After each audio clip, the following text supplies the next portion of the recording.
రాజన్న సిరిసిల్ల జిల్లా వేములవాడ పట్టణంలో బద్దిపోచమ్మ ఆలయంలో నిన్న మంగళవారం సందర్భంగా చాలామంది భక్తులు అమ్మవారిని దర్శించుకోవడానికి వచ్చిర్రు.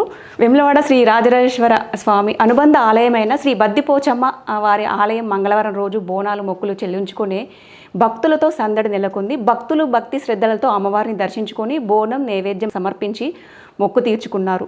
పలువురు భక్తులు డప్పు చప్పులతో ఊరేగింపుతో వచ్చి అమ్మవారిని దర్శించుకున్నారు. సో నైవేద్యం ఓడిబియ్యం కళ్ళు కోళ్ళు కూడా సమర్పించుకున్నారు. నిన్న మంగళవారము ఆషాఢం కాబట్టి చాలామంది భక్తులు కూడా వివిధ రాష్ట్రాల నుంచి జిల్లాల నుంచి అధిక సంఖ్యలో వెమ్లవాడకి వస్తుంటారు. సో అమ్మవారిని కూడా దర్శించుకుంటారు. ముఖ్యంగా బోనాలు, ఆషాఢం అంటేనే బోనాలు డప్పు చప్పులతో మేకపోతులతో అలాగే కోళ్ళతో ఓడిబియ్యంతో అమ్మవారికి సమర్పించి వారు మొక్కు అయితే చెల్లించుకుంటారు. ముఖ్యంగా ఆషాఢం కాబట్టి ఎక్కువ సంఖ్యలో భక్తులు వచ్చే అవకాశం ఉంది కాబట్టి అక్కడ ఉన్నటువంటి అధికారులు కూడా ప్రత్యేక చొరవతో భారీ బందోబస్తు కూడా ఏర్పాట్లు చేశారు.